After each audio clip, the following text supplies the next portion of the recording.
Welcome back, everybody, to the Star Wars podcast, where we talk all things Marvel, Star Wars, and everything in between.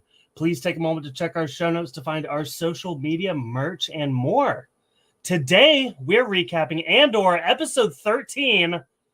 Totally kidding, but come on, the similarities are there.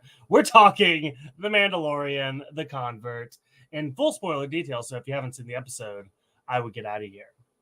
And Tommy was busy tonight, but I did bring in my favorite apostate, Devin, the reigning champ of the Star Wars trivia tournament and one half of the Earth 894 podcast. Devin, how's it going?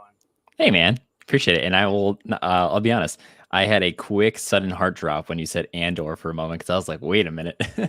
I was like, I hope this is a prank. How's it going, man? Thanks for having me on. Yeah. I mean, come on. The similarities here. I mean, we're following, very, Imperial type characters being seedy, and there's backstabbing. It's dark. I mean, it fits for me. Nice. This episode, I know we'll get into it, but it was kind of reflecting what some people were doing some criticisms for the Book of Boba Fett in a sense. So I'm kind of curious to see how people feel about this episode.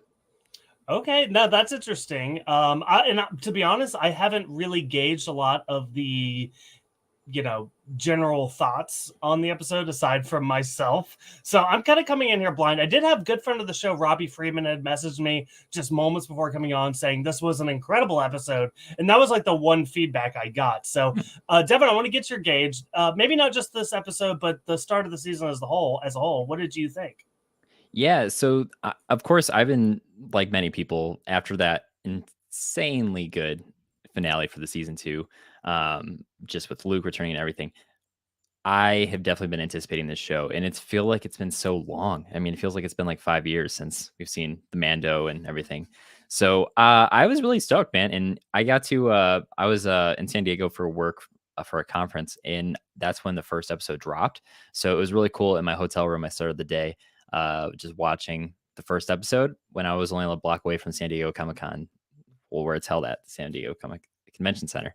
So it was like a spiritual viewing for me, best way to describe it. So I've been really excited for what we've seen so far. Yeah, and I feel like we're finally and especially with this episode, we're between Bad Batch and The Mandalorian and even the sequel trilogy. I mean, Tommy and I have been talking about what's going on. There's a lot of stuff going on, and I feel like there's loose conduits, right? The things aren't necessarily connecting, but you can see how they will connect. And I think that's what's really interesting. And I think this episode has given us a lot. We're kind of talking about the cloning of it all, which, again, this is the bell I've been ringing for a long time. I think this is the thing that's going to explain everything that happened in Rise of Skywalker, including also Grogu, and the list goes on and on. But the cloning of it all, very interesting to me. Yeah, that was one of the first things Jon Favreau and Dave Filoni said, even before, or maybe, the early stages of season 1 of the Mando, saying this is going to help tie into the sequel trilogy, but mainly just how the First Order came about, right?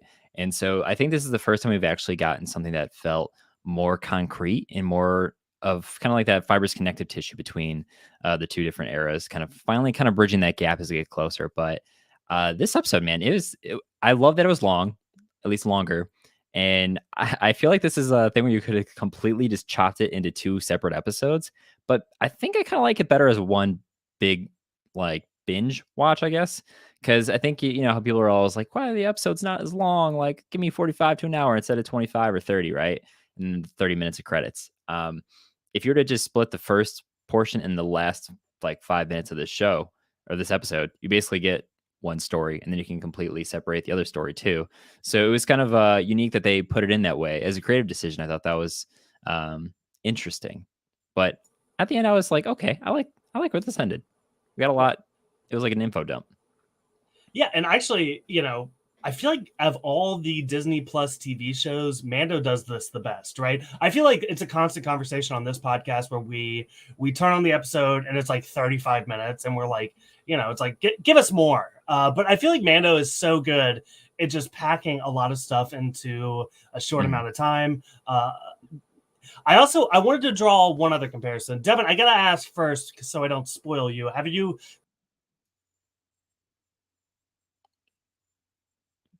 Did I get kicked? There you go. I pressed a button that I wasn't supposed to press, and it threw me out. Don't press the right button. Yeah, let me start over there. Devin, before I spoil you, I have to ask: have you caught up with the Bad Batch? I am not caught up. I honestly think I might be like 3 episodes behind. Not Okay. to say like it doesn't speak reflective of like the quality of the season. It's more just a time difficulty. Just too many things to watch and I mean, you too could little say time to it's a spare. quality thing. It won't offend me. I mean, there's a reason we're talking about The Last of Us instead of Bad Batch, after all. Ouch. I will say, and without spoiling you, this is very similar to something that Marvel did. Mhm. Because within the same week of Hawkeye and No Way Home, we got 2 connections to the Daredevil universe. We got Kingpin and then Matt Murdock later on. And I just want to say, I think there's something very similar going on with the Bad Batch and the Mandalorian. I won't say exactly what, but I think it's all coming together, and I'm super excited about it. Yeah, it is really nice to see that too, because like sometimes I think people are a little hesitant seeing live action crossover with animation and vice versa. But really, they've been pushing the boundaries a lot on like I think Star Wars has probably done the best job at this so far with the Clone Wars to Rebels to everything else going on. It's cool to see stuff actually like show up to live action and be actually depicted very well. I mean, even like when Cad Bane rolled up in Book of Boba Fett, that was awesome. I think a lot of people were speculating it, but it's not real until it actually can be seen with your eyes. And stuff like this is pretty cool to see. So it is interesting that they're actually trying to book or like actually connect these 2 shows simultaneously, even if it is distant in terms of time and everything when these take place. But it is still cool to see that there's like still that through line in a galaxy far, far away. Yeah, and speaking of the Cad Bane of it all, I feel like that kind of opened the door for so much to happen. We did our cameo draft last week, and Oh, nice. at that point, I was like, "There's nothing's off the table anymore." A lot of times we'll kind of have some wild guesses, and but at the end of the day, it's like, I mean, when Cad Bane shows up, like literally anything can happen. So I'm Right. all about it. It's a good time to be an animated Star Wars fan for sure. That's good. I will say, and I think you might. Well, I think I already know the answer, but how do you feel about pod racing? You know what? I like pod racing. Okay, cool. I love pod racing. Okay. I love it. Racer Revenge on PS2 and then remastered on every console since then. One of my favorite games of all time. So that one Bad Batch episode that was basically pod racing without cooler pods. I was here for it. I kind of liked it. It very much felt like a little kind of cool side quest in a video game. But I had no quarrel with it. Yeah, I mean that's a top half Bad Batch episode for me of that season at least. Yeah. Well, Devin, if you're down, we will dive in to the convert here. And we open on basically right where we left off last week. It's Bo-Katan and Mando. She has pulled him out of the waters here. And right after seeing the mythosaur, and I found this really interesting because, I kind of thought we would like dive right into the mythosaur. Maybe Bo-Katan would immediately tell Din what happened down there. Maybe they would go down and try to, I thought that was going to be the episode. But I think the interesting twist here is Bo-Katan is kind of questioning Din, like, what'd you see down there? And he's like, nothing. And she doesn't tell him what she saw. So what did you make of all this? Yeah, I feel like that's also the theme of this episode. A lot of like unspoken and like kind of like mistrust to a sense. But yeah, that moment felt a little strange. But I think it really ties into the end of the episode because I think we're going to actually see Bo-Katan really embracing the different Mandalorian, cult culture that she was, downplaying since season 2 when she was introduced to Din Djarin and everything. And I think maybe she didn't bring it up to him because she was like, she doesn't want to try and influence him, or she isn't totally convinced yet. Like, oh my god, this actually happened. And if he doesn't know, he doesn't know. So it's kind of like, will he think I'm crazy, or will someone think I'm insane, or like maybe she's still processing it because a lot just happened in the course of a couple hours, from what it seems like. Yeah, I've actually been really concerned about the path that Bo and Din are going down here. And actually, talking last week with the Punch It Chewy podcast, they had kind of reassured me that like everything's going to be okay. They're going to turn out friends. You have nothing to worry about here. But I think this is another step towards like I have a feeling they're going to become adversaries, right? She wants the Darksaber, and now she's keeping secrets from him. Like I just don't see this going over well between the two of them. How do you stand on the relationship between Bo and Din? Do you think it's going to come to blows? I if you asked me before I saw episode 1 or 2 of this season, I 100% would say, yeah, they're gonna fight. They're gonna tussle. They're gonna do something. Now I'm thinking the same kind of thing, but more in the shipping sense. I'm not gonna lie. It was last thing on my cards, but I'm kind of shipping Dinjarin and Bo-Katan. It kind of makes sense in a weird way, but I think the whole point is they're trying to, pull the mystery box or a ruse over us. Where if you start to see like them like kindling a really strong like friendship or just something that's strong and can actually like trustworthy, and it's like, oh, things are going well. But you're right. Like at the end of the day, I think she really wants that dark saber. And the thing that's kind of confusing me a little bit, Bo-Katan explained the like how the possession of the dark saber works. Mando tried to give it back. She didn't want to take it, and then there's a whole plot hole ish with Rebels, but whatever. But when she wielded that dark saber against that really creepy spider device thing in the second episode, she didn't struggle in the slightest, especially compared to Din. He still is like whipping around like this heavy, heavy broadsword or something where she made it look effortless. And so I kind of feel like it really does. Maybe there's a redemption arc for her more. Maybe this is really her path. I mean, we saw that she was redeemed, and maybe her path of redemption is going to give her the confidence to regain the sword. But I don't know. I feel like the conflict for this season still hasn't really shown or like given us an indication of what the true like quote unquote big bad is going to be. But I feel like if they're really trying to focus on the Mandos, it make more of this internal like I follow them, they follow me, or something like that. But I don't know. I wouldn't be surprised if at the end we really see some heartbreak here. This is fascinating to me, Devin. It's not something that was on my radar, but I made the comparisons to Game of Thrones last week with Bo-Katan and maybe Mhm. taming the Mythosaur and being a Daenerys of it all. And is Din Djarin the Jon Snow? I guess time will tell. So it's not something I considered again, but I love it. Yeah, right. I'm starting to ship it as well. So I think at the end of the day, and if you had to like put a gun to my head and say, oh, what's the conflict here? I still go back to the armor. I think the armor is the big bad here. I don't trust the armor. It's something I'm probably going to rant about it every single week. I think there's going to be a Mandalorian civil war here, and Din's not.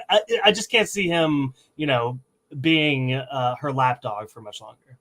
Yeah, and it feels like it's kind of like history keeps repeating itself with Mandalorian culture because it's always these internal conflicts, civil wars, and destroying themselves until someone externally, the Empire, just destroyed it all. And now they're like, oh wait, we can't go back. But I agree with the armor. Something just doesn't seem right with her. Now she's helpful, but something is just like, what does she know? You know, because I'm not sure if this is correct, but is she the one who has been telling the rest of like the clan or the group that the like Mandalore's surface is poisonous. You can't live, you can't breathe, nothing like that. But then Bo said otherwise, and then Din, confirmed it. And that was part of the thing he said to the big heavy Mando with the heavy arms and everything. I forget his name. But seeing like, wait a minute, he did it and it's legit. And Armor is like, oh yeah, does I forget the type of little bowl water thing from Harry Potter, but it kind of reminded me of that when she like poured in the water. But I don't know. I feel like there's a lot of mistrust here, a lot of like defiant kind of approach is going to happen later on. I don't know how to describe it, but yeah, something's fishy. Yeah, and to answer your question, like this was totally fabricated by the armor. I won't accept anything else. We've never heard anyone else kind of warn Mando about the surface of Mandalore besides her. Like she kind of talks about it like it's common knowledge, but like I'm sure the audience might correct me, but I cannot think of any other point where somebody was like, "Oh, of course you can't go to Mandalore." I think she's the only one ringing that drum. So, Yeah, exactly. okay, so we get a really interesting scene here next. This is kind of like our dog fight scene of the episode. A lot of fun. A couple tidbits here, though, to start it off. It seems like, before these TIE fighter interceptors come in, Grogu does like a little babble. It's almost as if he force predicts, or maybe a Jedi senses some danger coming in, and yeah, I don't. Something's going on there, but yeah, this leads to a really cool fight. What did you think about this whole scene? I will take dogfights in Star Wars any day. I love it. And it's I going back like pod racing. Another thing I love is Phantom Menace, and I know you have a fond appreciation for that movie too. And like seeing so much N1 starfighter action, just I love it. But I thought the dogfights were pretty cool. I always love that type of ship that Bo-Katan is flying, that Mandalorian one, because it's just so unique and it looks very sci-fi, but also it's still like within the realm of Star Wars and the design. And seeing it in this like live action kind of fight, how it maneuvers with the different wings to kind of like do the sudden like breaks and drifts and stuff like that. Just really, I was like, yeah, it got me pretty pumped up and fired up. So I would love to see more kind of action like that too. But there was a lot of TIE fighters out of nowhere that just came up and just like deuces, destroy your one droid that at your little castle on the hill.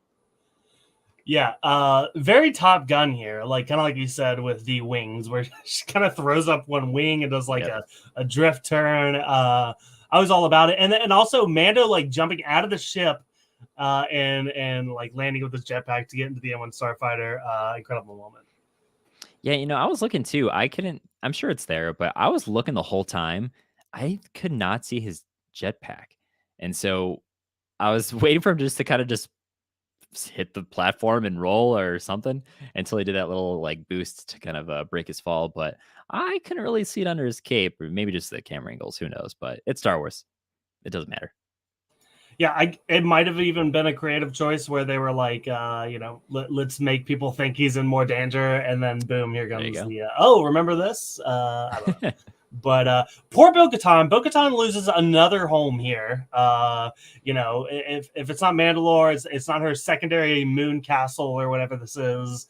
Mhm. Um, it's just such a sad story for her. She's lost her family. She's lost her home twice. She's kind of just a woman without any land here, and I don't know what that informs for the future of this character, but I do feel bad for her. Yeah, and I just kind of what your point earlier was about like the armor and just everything like that. I'm kind of wondering if maybe Bo-Katan is the reason why there's this kind of internal like civil war within that small group, because now she's been on the outside, she's redeemed, she's accepted, so now she's respected. They do that little almost like baptism communion kind of like, hey everyone, welcome to the fam, at church or something. Pat her on the shoulder, and she even flinches for a second too. If you see like the first person that approaches her on her right to tap the shoulder for the first time, she has this little like sudden just movement. And I think it was definitely showing like she can finally let her guard down a little bit, especially being like, weird type of environment, whatever.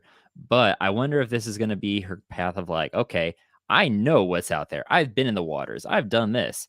And she tries to like spread the word, and then she kind of changes the philosophy of the other people in the group. And then maybe the armor is going to be like, whoa, hold up, wait a minute. This is my circus. Who are you? And then maybe that's where it comes like true believers versus true, I don't know, eaters. Want to eat out of there. Yeah, see, here's my thought process now, though. At this point, Bo-Katan is bad luck, and I love Bo-Katan. Don't get me wrong. It feels like everybody that Bo-Katan surrounds herself with has an untimely fate, and I can see a place where she kind of becomes more comfortable with the situation she's in, but I see rocky roads ahead for her, and I don't think it stops here. Yeah, and one thing I was kind of expecting, since she had Grogu in her ship, and she was the one who's pretty pissed after they bombed everything, and she goes after that big fleet. Mando's trying to tell her like, no, stop, stop. I was surprised he didn't say like, you have the child, or like you have Grogu or something, because then it's like, no, no, you have my kid. and you're the one going into danger. And I'm gonna personally jump in there, steal him, and dip or something. So I was kind of waiting for that to give like a little bit of like, you were reckless. You should know better. But he didn't really kind of criticize her after they landed safely back at the other planet.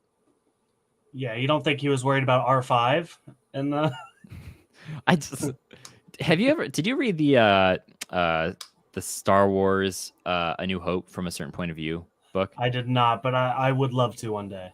You just listen to like the audiobook, random segments, but there's a one little chapter that's all about R2 and R5 at the moment when R5's motivator breaks because he's trying to help R2D2 get to Luke.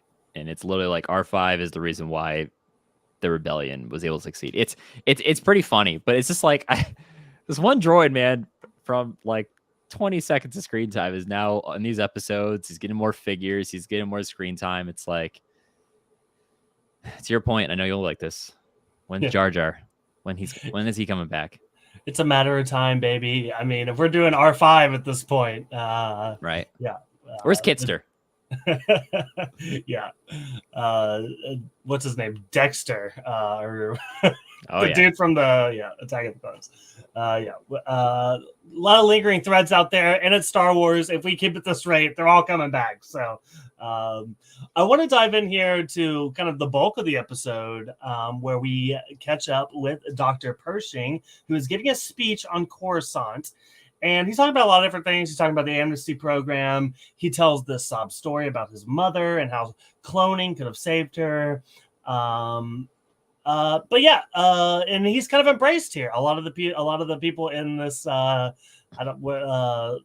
conference hall. I don't know what it is. It's not quite the Senate, but similar to it. But they all embrace him. It's kind of like touching that he kind of feels like he finally has a home here. What did you think? Like, it was kind of jarring to me to realize that this is going to be a Dr. Pershing episode. Like, it's somebody that, like, again, I've had a lot of stake in like the cloning of Star Wars and where that's going, but I don't know that I don't know that I would have bet that Dr. Pershing would be such a big character in the season. Yeah, exactly. I mean, it's bringing more characters into the forefront, which sometimes that can be a sign of like, what are they doing this season? Are we in good shape or what's going on? However, I think it is still pretty valuable because like, if you really want to connect the whole Snoke of it all, maybe this is really going to be the reason why. And so the whole fact of what his desire is, he wants to continue his research. He does seem like he really was a guy who just wanted to do good, and he tried to pursue the opportunities that would help him do what he wants to do, but he wasn't trying to be all like evil, mad scientist. At least maybe. I don't know. The whole thing is I'm still trying to wrap my head around what is really the perspective that we should see as the truth, with what he's saying about trying to get his stuff back, and then what happens with him at the end of the episode. Pretty like Twilight Zone, Dark Mirror-esque, with Elia Kane kind of, turning her back on him. But it's very interesting that, again, another character who is seen in one episode for just a couple minutes, and now they get this whole episode together. So it's cool. It's just, I was very like sci-fi thriller, Blade Runner for a moment with the train and everything in the soundtrack. So it's definitely some new territories we're exploring here. Yeah, it's and honestly, we'll kind of get to the end of the episode here a little later, more deeply. But honestly, I'm very confused about what's going on. I have a lot of questions, but I guess I'm supposed to at this point. But let's talk about. It's interesting because so he ends up getting in this taxi with this robot, and there's a lot of conversation here. I love this robot, the taxi robot. He's talking about the botanical gardens and museums and all this great things. But he's almost like, I don't know if you played Grand Theft Auto, but he's almost like or Red Dead Redemption, any Rockstar game, where you're like driving or galloping to a location and the character you're with is having a conversation with you. But depending on how quickly you get to the location, the conversation will just cut Yeah. off, and they'll be like, "We've arrived," and that's exactly what this robot did. And I was like, "This is such an NPC." I had a good time with this robot. Right. And my favorite part was when the robot turns his head or its head back at Pershing, and Pershing like does this little nudge, like, "Hey, eyes on the road." It's like, does he really need to see? Yeah, why It's have so eyes funny. at that point if like you're not going to use them? Yeah, it just cracked me up seeing that. But I always it's funny. So I had a webinar today that was all about using AI, Chat GPT, and everything for association marketing, what the field I'm in. And a lot of people are very paranoid, very Skynet about AI. I don't blame them, but also different crowd and age and yada yada. I won't get into. But I just think it's funny how whenever it comes to like AI and Star Wars, are just how droids act. And droids are just like very spunky, have their own like kind of quirky personality, stuff like this in the car. And it's like, oh yeah, no, technically that's kind of AI, except it's kind of just a bumbling idiot, just wants a friend. Like it's like nothing too terrifying from the quote unquote sci-fi of it all. So I always like to just be like, yeah, let's be realistic. It's probably more like that, guys. Yeah, here's the thing. Like, I feel like there's two types of Star Wars. There's like the creatures of Star Wars, which you get your mythosaurs and your rancors and all this great stuff. We deal with this kind of stuff a lot in The Mandalorian specifically. But then there's also the droid side of Star Wars. And I realized I think I'm more of a droid fan than I am of the creatures. I love all the droid. Like, it's always my favorite thing. Like, I know a lot of people like, watching Bad Batch, not to spoil again too much, but there's some kaiju stuff going on there, a lot of big monsters. And for me, like, I always seem to have more fun with the droids. I don't know if I'm alone in that. No, I kind of echo that sentiment because sometimes when the monsters or the creatures that we get just really look like something like out of claymation 1950s kind of movies. I know that's the stuff that inspired Star Wars, a lot of what like Phil Tippett pulled from with his models and stuff like that, but it does kind of take me out of it a little too much. It's like whenever they try and really find anything unused from Ralph McQuarrie just to throw in there, great art. It's just sometimes it's like, okay, I know what you're doing. We see you. We get it. But the droids are like where you can really have the most fun. And sometimes like the droids don't really hit the mark, but a lot of the droids that we've gotten in all the movies and shows lately that are like the standout ones are awesome. I mean, like K2SO, awesome. Even little BMO, that poor guy, man, from Andor.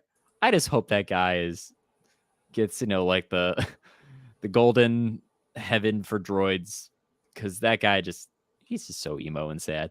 He He just was so wants mistreated in that. Like, I like, if you go back and like, anybody listen to this, next time you go do an Andor rewatch, just pay attention to his story arc. There's nothing good about it, including like the good guys aren't nice to him. Like, nobody's nice to B2 emo. And yeah. like, even like when he's doing the great thing where he's like sharing the speech in front of everybody, he still kind of gets knocked over, dragged off, and that's like the last we see of him. It's like there's nothing. It's just he's doomed for a horrible existence. And I'm very much of the Solo mindset that the justice for the droids. We need we need some equality here. That was a good moment in Solo when all the droids are starting to repel, and you see like a gonk droid just like slowly stomping its feet on the console. Like, that's funny. Come on. Yeah, it's great. It's great. So we end up here with some of the other amnesty folks, and they're kind of sharing a lot of different things. The big thing that stuck out to me is they believe Moff Gideon has escaped. So, if we're talking big bads here, I definitely think we'll see our good buddy Moff Gideon again soon. Yeah, and I was glad they kind of did this early on too, because now you're getting it from the actual source, right? It's from the people who actually served underneath him and were part of the Empire, versus just like some chatter between like some rebel officers or something. And that's what I really like. This is really a fascinating piece for me because I love that we got Coruscant back. Seeing it just as like in its full capacity, like you see all the towers, you see the Senate, you see the everything. I literally felt transported back to watching like Attack of the Clones or Revenge of the Sith. It looked like it was still the same kind of like quality CGI in the best way possible. It didn't really feel like they were in just a virtual space as much. Like, I really loved it. And now seeing this whole part where they have like reintegration with the Empire soldiers. What do you do? There's so many of them. And a lot of the people, like, they were drafted, they were recruited, they volunteered, but a lot of them, they're talking in this episode, a lot of them really want to do better things.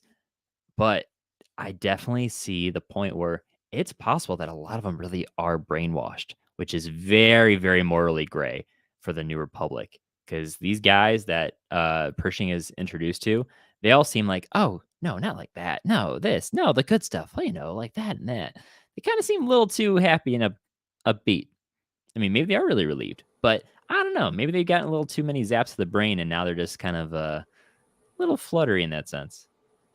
Yeah, it's interesting because I think, again, teasing some of the end of the episode here, it's almost like, it's very similar to, I don't want to get too political here, but I think you can see a lot of similarities between two sides of the American politics system, and how, one thing might seem great, but it's very similar to the other thing as well. I already am seeing the flaws in this New Republic, so that's going to be something interesting to watch here. And I will say, it's real. What I loved about seeing Coruscant here, and what I realized is we haven't actually seen Coruscant since, and maybe I'm completely off here, I'm pretty sure we haven't seen Coruscant since Revenge of the Sith that wasn't under Imperial control. We see it in Andor, we see it in Bad Batch, and the difference between what we're seeing here in Revenge of the Sith is, and compared to Andor, there's lights, it's bright, it's fun, there's fairs, there's fun stuff going on. That's like you go to Coruscant, it's dark and dreary in Andor, and here it's like full of life again, and like it's kind of my Coruscant again. So like, again, we have seen Coruscant in a lot of ways, but we haven't seen it like this in a long time, and that was something that made me very happy. Yeah, man. It like I said, it's just so cool to see Coruscant back again, and it just kind of really makes me wish we got Trevorrow's Star Wars Episode 9 a bit, because it had a lot to do with Coruscant really hitting it home. That movie's still gonna probably be weird. I'll be honest. I don't even like to talk about it because it hurts me, because I love that concept so much. Right, exactly. So it's cool, but I'm also really relieved that I want to say JJ was the one who actually wanted to destroy Coruscant with Starkiller Base instead of Hazian Prime, and that's why they substituted a very similar city, as a kind of a scapegoat. Because I think Lucasfilm was like, no, you're not destroying that city. That would have been a really bad idea, and I'm really glad they didn't. Yeah, and that's the cool thing about these planets is they kind of come characters of their own. Again, it's just like a cameo for me seeing certain locations. So I want to get your takes here. We've talked about it a little bit, but Elia Kane, which this is pointed out to me. I watched heavy spoilers on YouTube. I found this very funny, that the name is very, sinister, and that the name is Elia as in I lie, and Cain as in Cain and Abel. So I feel like the name in and of itself has a lot of like backstabbing to it. But what I found really interesting is, I don't know if you picked up on this, but this is the warrior chick from Ant-Man and the Wasp: Quantumania, which I loved her in that role, and I love her in this role as well. So what did you think about Elia Kane? Yeah, that's the funny thing. I was like, wow, Jen Torres here from Ant-Man. I knew something was weird about her from the moment she sat down, because, I mean, they give the clues right away. But the funny thing is, and I'm not going to take credit for this because I saw it on a Reddit thing earlier today, and I thought it was so funny. I had to share. But when they're eating those like weird fluorescent popsicles at that little space. Photon fizzles, I believe they're called. Photon fizzles. Now that's any good listener. We love the food here on Star Wars, so I definitely wrote that one down. Give it 6 months and you'll see the Galaxy's Edge. Yeah. But the funny thing is, if you notice, Pershing's is blue, hers is red. And the Reddit post is like, even Sith bleed the proton fizzles to make them red. So it's like it's like a Sith version of a popsicle. So I thought that was just so funny. That's hilarious. And I think that's the kind of thing, it's like a lot of the stuff in this episode is very on the nose, but like that's kind of Star Wars to me. And it's not something you would have gotten in Andor, but like this seems like the much more like the circus version of Star Wars, and it's stuff like that that's like, It's so cheesy, but it works for me. She ends up daring him to touch, and this is another thing I really like seeing. There's like they have like this circular structure around this mountain peak, which I really like because it kind of goes to show that if you know from like the legends of it all, Coruscant is basically built on top of a planet, right? And if you know about the rumor or the canceled game Star Wars 1313, as well as some of the stuff we got in the last season of Clone Wars, Coruscant is not just the surface. There's deep underground cities below there, and I just thought it was interesting they focused on like it was a mountain peak, and that kind of just goes to show you how big Coruscant is and how layered it is. But there is a cute little scene here where she kind of tempts him to touch the mountain peak, and the droid comes after him, which again, another very much on the nose, like I'm not always telling you the truth. Yeah, it's kind of just like showing him this guy who had to. It sounds like Pershing's life required him to really grow up on his own pretty fast. And he didn't really get a lot of those like kind of adolescent just hijinks, right? Like, "Ooh, can I touch it? Yeah, go touch it." And it's like, "No, don't touch it." And it's like, "Oh my god, I'm so embarrassed." And here is this man who's probably like in his 40s or something, clearly an adult. So it was kind of funny to see that. But I really was hoping that he would like, you know, peek over the edge a little bit, and you could actually see down to see like how far does it go if you can even see anything. Because I thought that really was really cool too. Like, hey, this is actually part of the planet, but don't touch it. Yeah. So they have some conversation here. Elias kind of like planting some seeds in his head about like going back to his cloning and whatnot. But this kind of leads up to a couple different things. She ends up bringing him the travel biscuits that he said that he missed. And he kind of goes back to her and he's like, all right, let's do this. We're doing it. Let's go get this mobile station from wherever. And they're off on the train.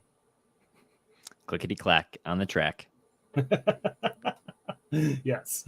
A lot there's like interesting characters here. They talk about Tongues Day, which I believe Tongues Day is in reference to the first race of Mandalorians. And I don't know what that, like, I'm kind of confused about, like, I didn't realize there were like days of the week in Star Wars, so like I want to know what all of them are and what they all mean. So I don't know. It's be interesting. That's always the fun thing. It's like, how did they age? How do they count time? How do they tell years? Like, it's all that fun stuff where I feel like no matter how people try and explains it, same with like parsecs, it never makes sense. We just like the terms. It's fine as is. Yeah, exactly. But they end up there's the ticket people coming to collect tickets, and they have to elude them, and they jump off the train here, and they end up at the scrapyard with a Star Destroyer, and this is where they're going to get their little mobile lab. I thought this was really interesting. Honestly, I had a lot of expectations about what this could mean. I think my big one was like, are we getting Thrawn here? The implications of like this abandoned Star Destroyer with, when we get there, it starts to seem like there's people aboard. So it was not any of those things, but it had me thinking in the moment. Yeah, and that's where it comes back to like, what is Elia's deal here? Like, is she a double agent? Is she actually on the side of the rebellion? Is she working to pretend like she is, and she actually is maybe trying to help like the Emperor or the First Order reign again? Like, I don't know. But the one misdirect that I had was when you see these like little rumblings and everything, I thought we are gonna get our creature of the week right here. Because they had that little like orange fluorescent kind of beetle looking bug that they show right when they're like, what was that? No, let's keep going. And that's when I thought, like, they're gonna be running from a big ass like bug or something, like infection. It gets like zombie kind of weird for a second. But no, it was actually, I assume, like you said, either it's people on the ship still, or it's just the people coming to arrest them, and that's what they hear. But I don't know. It's very strange. And I have a feeling the next episode isn't going to give us more answers to this story.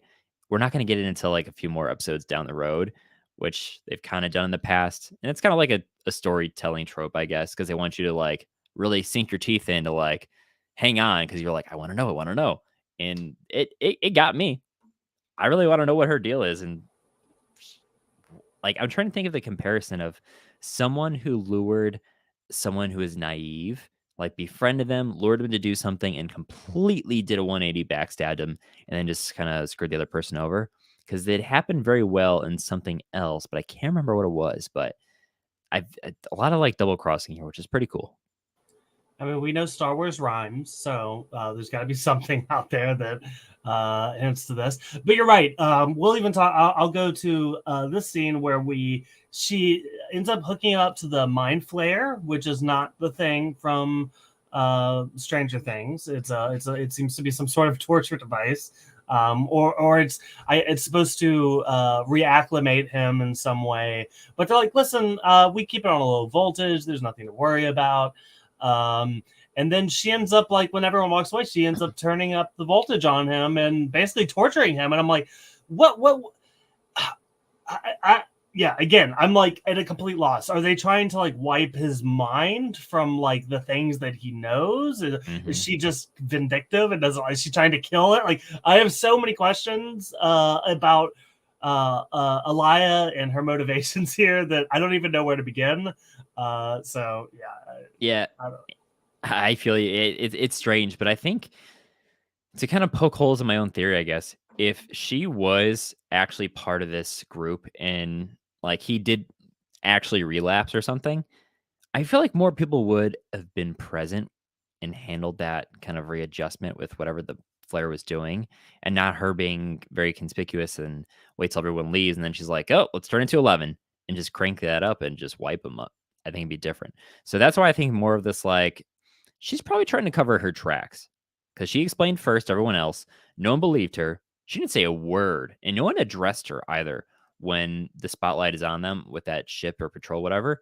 So I was hoping we'd get something like oh, officer, blah, blah, blah, or who she is, but we didn't. So something's up here. Something's funky. Yeah. I think we just have to put a pin on it and see what they tell us later on because it's a lot. We close the episode here with Bo and Din going back to. I wrote cult in my notes. I will continue to write cult. They are a cult. I don't trust them. But Paz Vizsla is here. He's like, you're an apostate. You're a night owl. You guys aren't coming in. But they're like, hey, we swam in the living waters. Let us prove ourselves. And Den has some sample of the water.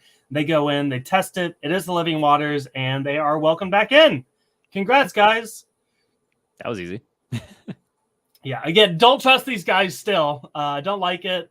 I think even Bo is not on board for any of this. She's even like, I don't even believe what you guys believe in. And they're like, well, you didn't take your helmet off, so you're one of us until then.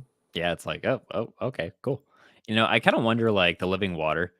Do you think you can actually drink it? Is it safe? Does it give you powers? Because it gets a little cloudy and misty when she like tests it. And is that a good thing? Is that sanitary, or is it like you drink it and it's like almost like the heart shaped herb from Black Panther? Does it give you like the power of the panther? Does it do something like that? Does it superpower boost you? I don't know. Yeah, see, I feel like if it did, that would be the tradition is to drink it, not necessarily swim in it. I actually have I mean, it's not water. They call it living waters, but like clearly this is something else. And if it's not good, it has to be bad to drink. So I probably wouldn't. I don't know that I would test it. And think about like all we saw the mythosaur in there, and who knows what else. And that water has been dusty and down there and dank and damp. And imagine what kind of nasty stuff is just floating around there. Mythosaur pee, all that good stuff. Yeah. And I thought they smelled worse on the outside. Ding. Okay, Devin, that is the end of the episode here. Do you have any final thoughts about the episode or predictions going forward? Anything else on the Mandalorian here? I will say the last thing I'm going to put in the realm of this Leia Kane lady. If I remember, on Moff Gideon's ship, there was some type of cloning there. Or am I confusing with Kenobi? Were there like those So it was actually an Imperial base It was a that they base. ended That's what up, it was. yeah, they ended up infiltrating, and they found, yeah, some tubes that. The leading theory is they were Snoke clones, but Right. it's not necessarily confirmed. And that's what I was wondering because if it was on Gideon's ship or something like that, then that would make me feel like, okay, he probably did have some people who really believed in him and followed him. And if you're on the command deck, maybe you were pretty close to Gideon, taking orders and everything, that you're starting to drink the Kool-Aid. And that's why I think maybe this is her trying to maybe actually track down Gideon. And she's going to take this lab and she's going to try and get what's going and then keep it under his control. And, they do it their like glory to the Empire and Sidious's plan because, he has a million of them just lying around apparently. So I think we're going to get some more. But Pershing himself, I kind of wonder if he's done now because that Yeah, looked pretty intense. it again, like her goal is either I would have to imagine her goal is to either kill him or wipe his mind, and either tells me that he's probably no longer relevant to the story. So, R.I.P. Yeah, I'll miss you, Dr. Pershing. And it's so sad because he did finally feel like he was at peace a little bit. He felt validated, and yeah, just like that, he's out the door. So, Did he even get to try one of those yellow biscuits he really was craving? so we actually I skipped over some of this because I didn't have anything to say about it. But like, you do see him at his like workstation, and he does take a bite of the biscuit. Okay, at least got to enjoy one or two before he can't really remember why he liked them. Yeah. Okay, so I did tease you here. I have a game, and for the uninitiated that are listening here, you have been doing an incredible project this month of March, the Multiverse of March Madness. Do you want to tell people what that's about real quick? Yeah, thanks, man. So Louis and I at our podcast, so we're all pretty much MCU and Marvel in related stuff.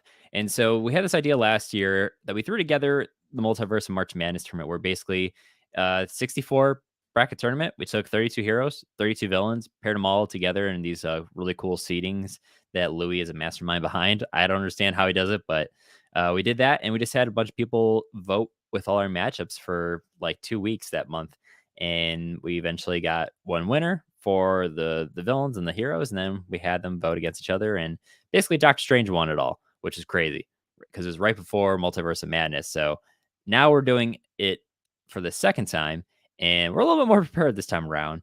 So we're doing it all on phase 4 heroes and villains. So that's why if you look at our bracket on our website, you won't really see like, where's Iron Man? Where's like Steve Rogers? We have Captain America, we have Black Panther, but it's the Shuri version. It's the Sam Wilson version. And so we're just started the first day of round 2. So now we're getting where people are actually voted. And this is where the competition gets a little bit more spicy and interesting. But yeah, we're doing it all the way up until 31st of March. And you can actually make your own bracket. And all you have to do is post it, tag it, or email it to us. And we'll enter you in for a movie theater gift card that we're giving away on the last day. So it's been a really fun time so far. So I have a couple questions here. My first Yeah. one is like I'm gonna poke the mastermind's brain here, because thus far this has been a yearly event. What does next year look like? Can we get a tease? You Ooh. had to have thought about this, right? Because you've already done like MCU as a whole, but now you're doing Phase 4. Are you just gonna do? Is it 2023 heroes and villains next year? How does that look? Yeah, I think it depends on how many Kang variants we get before next March, because we've just been talking about like, same for scrolls, because now it's like if we get, let's say, I don't know, 5 different characters, we find out have been scrolls the whole time in Secret Invasion. Well, what do we do next?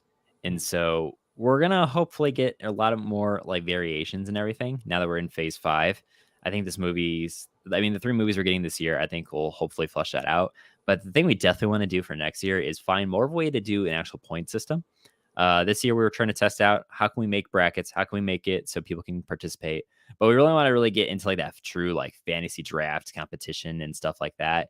And it's kind of like a learning curve. So the more people that participate and the more people who give us feedback at the end too, that's just only going to make it better for next year. But it is so much fun. And I think next year we might actually try and do a movie version so we can find out truly what is the best movie out of the MCU. Oh, okay. I like that tease. Yeah. So my next question is here, because having listened to the podcast and kind of there's a lot of different ways you can go about doing the draft or the bracket, right? It could be your favorites, it could be who you think would win in a fight, or it could be you guys talk about the trolls a lot. So Devin, let me ask you, when you're filling out the bracket, what is your criteria?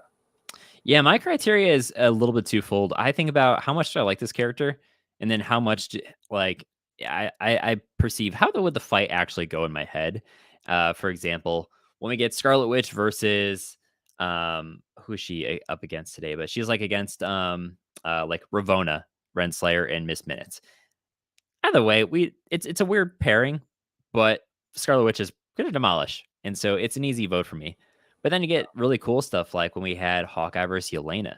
Now, one thing we've got more with this year's tournament is we've actually had a lot of matchups so far that actually played out on screen. And so it makes it challenging for everyone in the fold because we don't really try and influence people saying like, "Oh, it's this version of this character with this power set." It's open to interpretation. That's where it's more fun. So when you get this matchup, it's like last year the hero side, the finals to decide between Strange was with Wanda. She wasn't Scarlet Witch at that point yet because it was, still before all Multiverse of Madness. But now she's on the villain side. So now if we get them in the finals again, how do you go about voting? Is it because we literally saw like she kind of lost in that movie, but we know she's pretty BA? Like, can Strange beat her again? Is it popularity? Is it real? And that's what it gets the most fun. And so that's what this tournament is really shaping up to be so far. All right, and the reason I ask is because to get to my game, I have a bracket for you. Oh, we're going to do here of I'm Mandalorian characters. Nice. And listen, I am no Louis Cedar, right? I came up with 8 names, and I didn't pay attention to the city at all. So all good. I'm just going to leave it up to you, and you get the sole choice here. Whoever you think deserves to move on for whatever reason, it is up to you. All right. Are you ready to begin? I'm ready, man.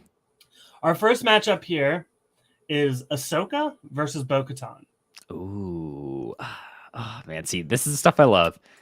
I am definitely going to go Ahsoka because she ain't no Jedi, but she knows how to handle those lightsabers and the Force. They got some history, so it's going to be an awesome fight. But I think at the end of the day, Bo-Katan can't overpower Ahsoka.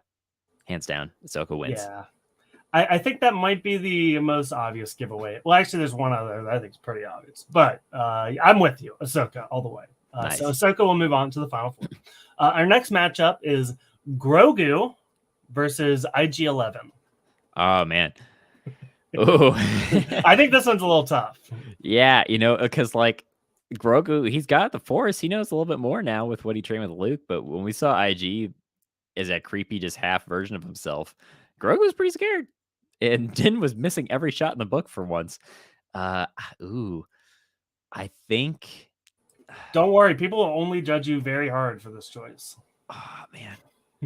I feel like I'm wrong in saying this, but I'm going to go Grogu because I think at the end of the day, Grogu, if it comes down to it, that little sucker is just going to force crunch and just throw IG-11 away. I think I'm with you. As much as I love IG-11, which is why he ended up here, even though he's not the biggest Mando character. This one might be another gimme. We'll see what you think. It is Mando versus Moff Gideon. Ooh. See, I was afraid when you say Grogu, you're going to say Grogu versus Mando and just throw that into the well, depending on how this goes, we might get there. Oh, man. So Moff Gideon versus Din Djarin. They had a pretty good fight, honestly, before he lost the Darksaber to Din. So I'm going to go Mando. I mean, he's beat him before. He'll do it again. But if this is my bold prediction, when Moff Gideon shows up again, he's going to be like the Maul setup. He's got for no reason, and I hope they don't explain it. He's got like spider legs, or he's got like the crazy Maul like hydraulic robotic legs, and just his torso, and he's just like beefed up, and he's doing all these scissor kicks and stuff for no reason. It's unnecessary, but I'd love to see it. Yeah, he needs to be a little more daunting. So Yeah, these matchups aren't totally. This first round, we'll get to the second round's gonna be it's hard. always the first round. Yeah, yeah. So let's go to the next one here. Another one I feel like a gimme, but you might surprise me, and I'll welcome it. It is Boba Fett versus Luke Skywalker. Oh man, that just made me think of like the really like iconic arcade game with the OT, and you had to play the little bonus mission against Boba Fett with the lightsaber, and oh man, oh god, hand to hand combat, no force. I say Boba Fett wins, but in realistic fighting standards, it's gotta be Luke, man. I mean, after I put them together, I realized that technically they've gone toe to toe in Return of the Jedi, and Luke basically accidentally kills Boba Fett. So Yep. if he could do it on accident, you think he'd be able to do it on purpose. Now, if it was a race on Banthas, Boba, 100%. All day. Okay, let's go to round 2 here. Our first 2 winners here: Ahsoka versus Grogu. This is a sad fight. Oh no. Oh, this is where the pain starts. Okay.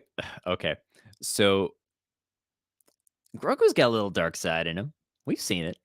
And no one's really given him that moral compass other than Luke a little bit. Din's kind of like, hey, stop being annoying. But I don't know. But Ahsoka's gray, man. She's seen the good, she's seen the bad, but she's probably a little bit more self-reserved. But I think at the end of the day, Ahsoka will do what's necessary. That's where I think that gray side really comes in. So if they had to fight, and if she had to put that little sucker down, I think she would. So I'm gonna go with Grogu is getting the boot. Yeah, I think that's the right choice. Poor guy, poor little severed baby here. We'll go on to the next matchup here, which is Mando versus Luke Skywalker. Oh man, I feel like this is so easy. I'm just gonna say Luke, but it's just because like Din, even if he's using the dark saber, so it's a saber versus saber fight, Din is still like struggling to take it over and actually like be able to not let the sword control him. And so Luke would just do a little force push, get the saber, do a cool little choppy chop, and that Beskar is gonna be best gun. Well said. Okay, now finally a difficult conversation we're about to have here. This is the final round. It's Ahsoka versus Luke Skywalker, and this is, I've agreed with you every step of the way, but I feel like no matter what you say here, you're wrong. But I'd love to hear what you have to say. First off, I want to see this fight for what, yes. Even if it's just a spar, I want to see it. But okay, so going off the Mando time, this is Luke Skywalker when he's pretty much still in his prime, right after Return of the Jedi, a couple of years, distant from it, but he's still young. He's fighting. Ahsoka's still like, she's gray, man, but I don't know if that's really gonna overpower. I don't know. I feel like it's not unfair to say that Ahsoka probably has more combat experience because of the Clone Wars growing up, and plus the fighting style. I mean, she's got 2 sabers and this really cool, funky style, so she might honestly be the better just saber duelist compared to Luke. But mastery of the Force, that's also kind of that's also a good question. I mean, just because he's a Skywalker, maybe he can overpower her. I don't know. But I think if this is a straight up saber duel, I think I might have to say Ahsoka. Yeah, again, you're wrong, but I also kind of agree. So, yeah, Ahsoka has like official Jedi training as well. Right. Luke's kind of like secondhand here a little bit. He got some, I guess, official training, and then he was kind of on his own for a long time. So, right. Not a bad choice there. Ahsoka is the winner of the Mando bracket, and thank you for humoring me through that. Of course, man, that was fun. Thanks for putting that together. Of course. So I also do you have any recommendation, whether it be a movie, TV show, book, app, activity, anything you want to leave the audience with that you've been doing? Oh, man, yeah, actually, so sometimes it's good to get a little bit out of the pop culture, out of Star Wars, out of Marvel, out of whatever you're watching, and just kind of watch something that's kind of like a palate cleanser or something nice to kind of just separate yourself from it. If you have Apple TV Plus, or just find a subscription, they hand them out like candy. Watch the show Shrinking with Jason Segel and Harrison Ford. It is a really good show. I mean, it's I won't go into spoilers. I think it's the final episode just dropped today, actually. But it's basically a guy who's a therapist. He's trying to get something like he's trying to go through a really difficult time in his life, and it's kind of interesting to see like how he uses that to help his patients in kind of traditional way. But it's got heart, it's got funny, and it's got the same writers, I believe, from Ted Lasso. So if you love that show, you're gonna really love this. So I highly recommend that show. Here's my problem. There's so many. I lie. Severance is on Apple TV Plus, but there's so Ah, many other Apple TV Plus shows I haven't watched that I need to get to. So that's joining the very long list. yeah, um, it's Apple TV seems to have like the hidden gems. Like every time I go on there, there's more and more things that I see that I'm like, wow, this is really cool. How is no one talking about this? How do I see no marketing on this? But that's what Shrinking was. I saw those two guys together and I was like, sign me up.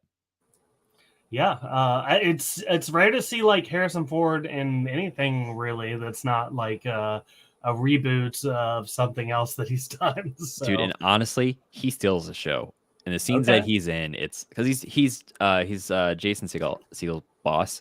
He's like the head clinician, and it's just funny because it's this old grumpy man who's the therapist who's kind of woke, but it's just like he's just funny. You gotta watch it. yeah. It's just he's Harrison Ford in the show, Yeah. and it's so great.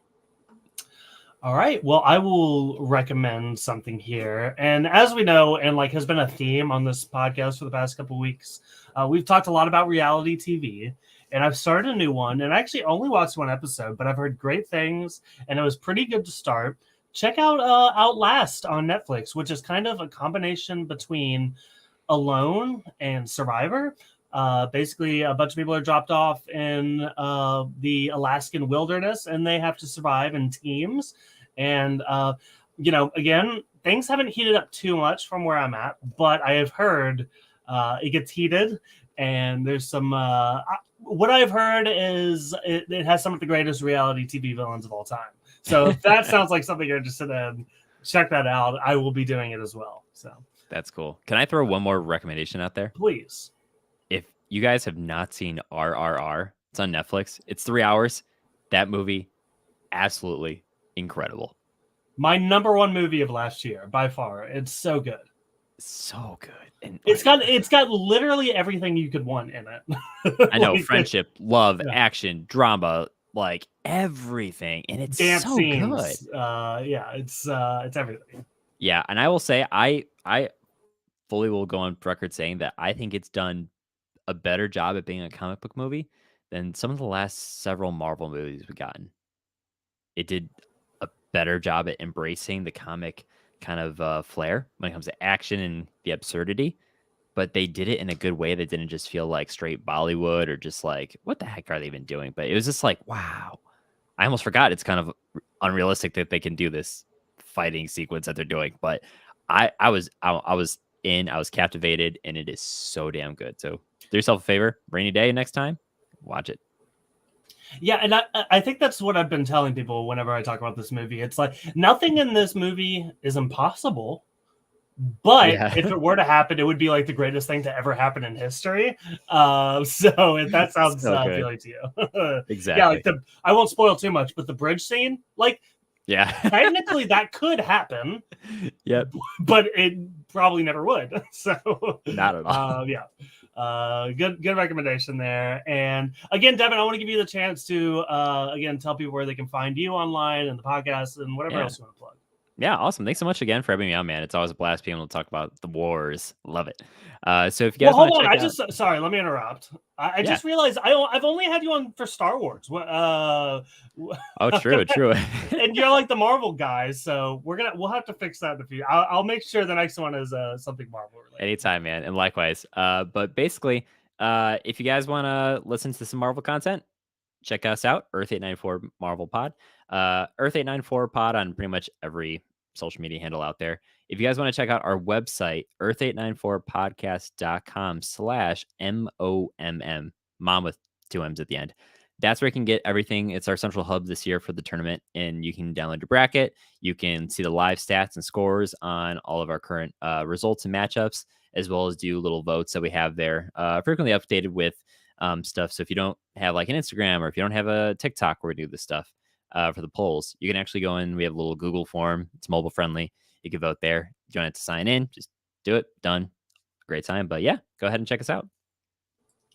Cool. All right. Again, thank you so much for doing this. I'm going to close this out here. I'd like to remind you guys to rate and review us on iTunes and Spotify, preferably 5 stars. Also, please subscribe because we're going to be here every single week with Mandalorian coverage. We're also there's a lot of stuff coming up here. We're going to do I know we haven't been doing the week to week on Bad Batch, but we will close out the season with a podcast. And there's other stuff coming up, so you won't know unless you hit subscribe, and it'll like pop up on your phone as a notification, automatically download. It's so convenient. It helps you and it helps me. Follow us on Instagram and Twitter at Star Wars Pod, and also we have a little Discord community going on. So if that's something you're interested in, you can hit us up, and we will get you in there. But that is all we got for you guys. Thank you so much for listening, and we will see you next time. Bye.